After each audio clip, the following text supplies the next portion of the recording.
এভাবে একটা ছেঁড়া শাড়ি পরে দাঁড়িয়ে থেকে সবার চোখে আমাদের ছোট করার কোনো অধিকার তোমার নেই। বাবা আমাকে গয়না দিতে পারেনি, এটা ঠিক কথা, তাই বলে তোমরা এক একজন করে এসে আমাকে এভাবে অপমান করে যাবে? আমরা অপমান করেছি? তোমার বাবা গয়না দেননি জানতাম, কিন্তু তোমায় দেখে মনে হচ্ছে তিনি তোমাকে একটা শাড়িও দেননি। যে আমাদের ঠকিয়েছে তার সঙ্গে আমাদের কোনো সম্পর্ক নেই। মেয়ের বাড়ি থেকে তাহলে বৌভাতে কেউ আসবে না? না। মেয়েটির কথা তাহলে একবার ভাববে না? ওর বাবা যখন ওর কথা ভাবেনি, আমরা কেন ভাবতে যাব? ময়না এখন ও বাড়ির মেয়ে নয় বাবা, আমাদের বাড়ির বউ। ওর সুখ দুঃখের কথা আমাদেরই ভাবতে হবে।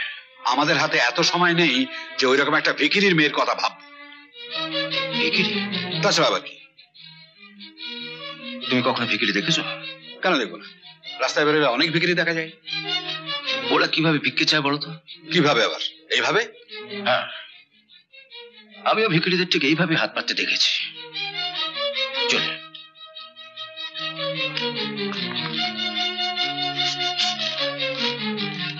আচ্ছা বাবা, তুমি যখন ময়নার বাবার কাছ থেকে 20,000 টাকা নিয়েছিলে, কিভাবে হাত পেতেছিলে মনে আছে? কেন মনে থাকবে না? এইভাবে। হ্যাঁ, রাস্তার ভিখিরিরা ঠিক ওইভাবেই হাত পাতে।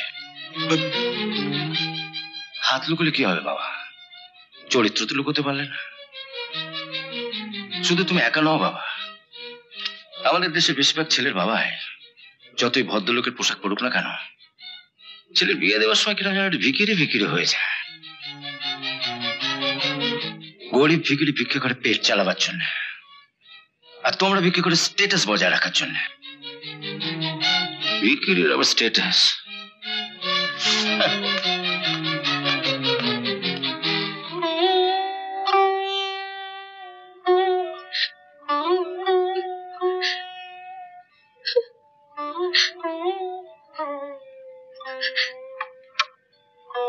কেঁদে কোনো লাভ হবে না, বাবাকে চিঠি দাও, 1 মাসের মধ্যে যেন সমস্ত গয়না দিয়ে যান।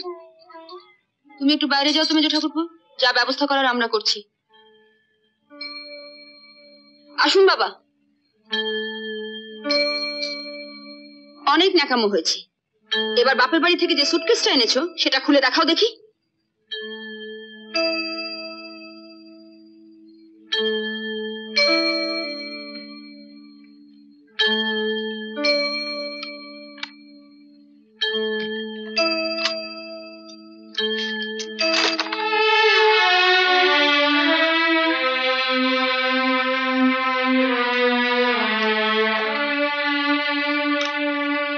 এগুলোর আর কি দাম হবে? নেই মামার চেয়ে কানা মামা ভালো বাবা। তা অবশ্য ঠিক।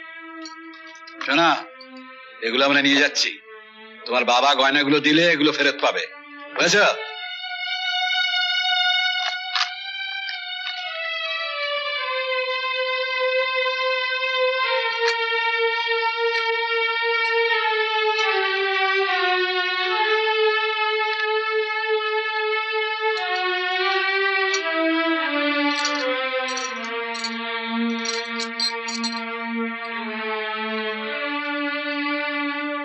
বাবা 1 মিনিট দাঁড়ান তো।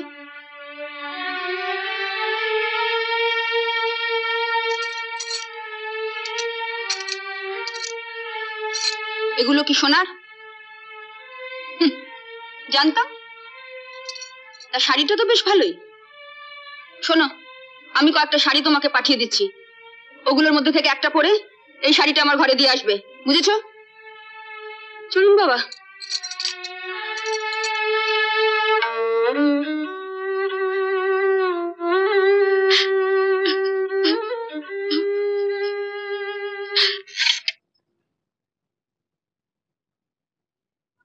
এইগুলো দিয়ে বাসন রাখবো ভেবেছিলাম, এই যে এইগুলো, এইগুলো দিয়ে দিই।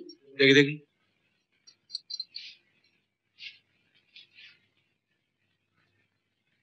ঠিক আছে না? হ্যাঁ হ্যাঁ, ঠক জচ্চরে মেয়ে এর থেকে ভালো শাড়ি আর কি পরবে। যাও, এগুলো দিয়ে ওর পরনের শাড়িটা খুলে নিয়ে এসো।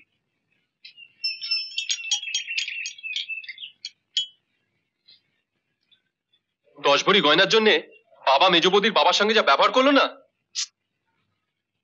এখন তো আমার মেজবৌদির সামনে গিয়ে দাঁড়াতেই লজ্জা করছে। তাই বলে বৌদির সঙ্গে আমাদের আলাপ করবি না? আরে মেজ বৌদিকে অন্তত বুঝিয়ে দে যে তুই বাবা আর বড় বৌদির দলে নেই। চল তাহলে যাই।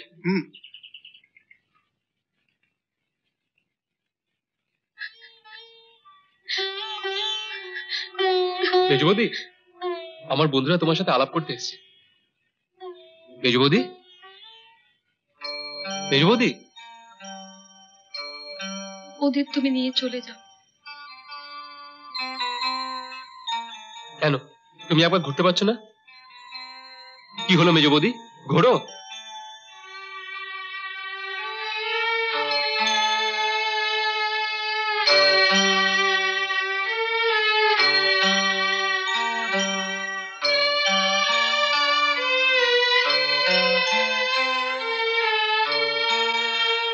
এরকম একটা ছেঁড়া শাড়ি পরে আছো কেন? এর থেকে আর ভালো শাড়ি আমার নেই, তাই। তোমার বাবা গয়না দেননি জানতাম, কিন্তু তোমায় দেখে মনে হচ্ছে তিনি তোমাকে একটা শাড়িও দেননি।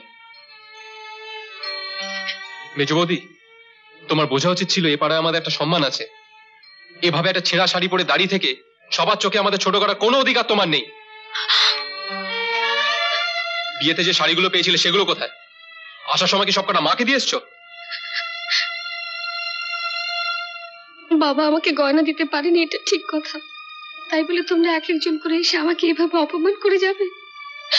আমরা অপমান করেছি?